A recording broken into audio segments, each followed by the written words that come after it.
This is a man who believes that the congregation is bigger than any individual, but who believes that you make a commitment to support a congregation and that it's a lifetime commitment.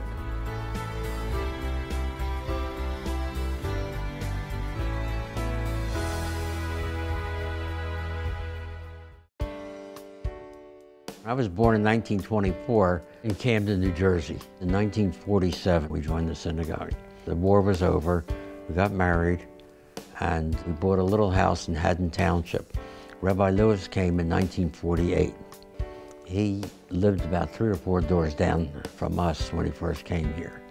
So we had a very close relationship. Since it was a small community, we all shared each other's simchas. When there was a bat mitzvah, everybody was invited.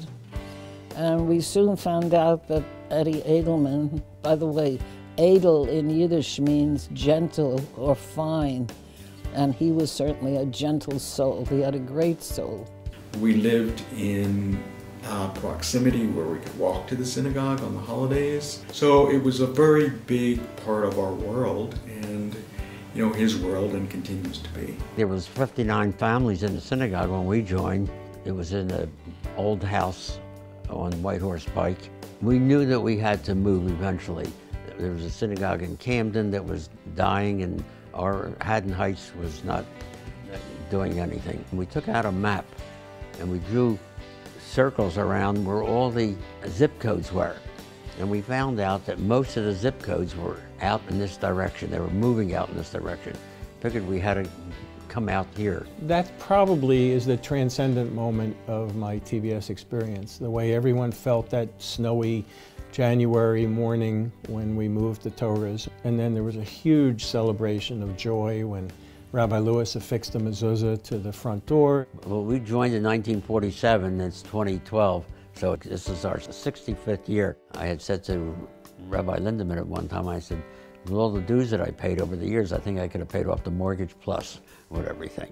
Morning minyan, Shabbos services. He's been involved on our endowment committee. He's been engaged in various campaigns that we've done over the years. He's been involved with the men's club. He has been part of every aspect of the life of this congregation and continues to be. The idea of serving others has been so important in my dad's life, and making connections. And the thing that I always find amazing is that he knows everybody's name, he knows their story, and he's so incredibly engaging. In 1978, I was asked to serve as a board member for the Jewish Geriatric Home. And ultimately in 1986, 87, I became president. The community needed a nursing home more so than what we had. I commonly call him the mayor of Lionsgate, which he would not want me to say today, but truthfully in many ways he is. He's outspoken he'll tell us what is wrong with the organization, but he's very outspoken as well in telling people what is right. He has a unique ability to listen to all points of view. I've never known him to be overly judgmental or opinionated. He really has a desire to see the Jewish community thrive and prosper. I didn't feel I wanted it for myself, the nursing home. I wanted it for the community. But as my wife became more severe as far as her illness is concerned, I saw that we really did need something. So eventually, we did move into Lionsgate. And it was one of the most rewarding experiences of my life. The fact that we were there, it was wonderful. We were there a year and a half and my wife passed away. I'm very fortunate that through another acquaintance, I've met a very dear friend, Janice Smith. We have a great deal in common. We kid about it. Our politics are the same, our religion is the same, and she even loves the Phillies like I do. There isn't one day of his life when he is not doing a mitzvah. Every day, in some way, he is caring, reaching out to somebody, doing things, and many times it's anonymous because he does not like anybody to know what he's doing. but he is just the most remarkable, giving, wonderful, loving person.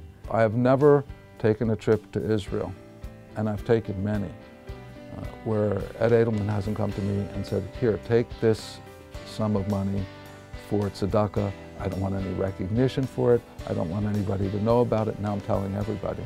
We would not be the same congregation without him and people like him as members here, people who have stayed well beyond their kids' bar mitzvah or even their kids getting married and moving away. If I would say one word about him, it's mensch. He would come to shul regularly, and when he wasn't there, although I didn't sit near him, I missed him. And when he would come back, it would give me a lift. So having him around gave my life an extra measure of enjoyment. Aloha from Kauai, and sending so much love and wishing I could be with you tonight, and knowing that part of me is.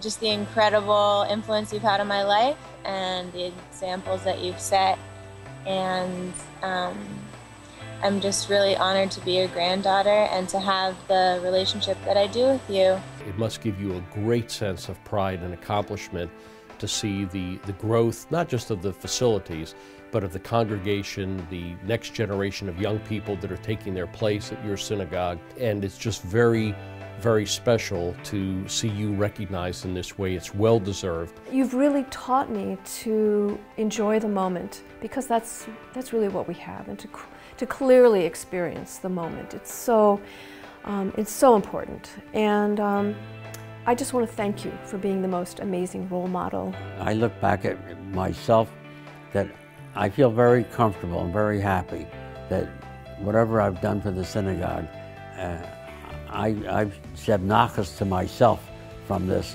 It paid me back manyfold that I truthfully walk out of the synagogue and I can sing when I walk out because it's my shul.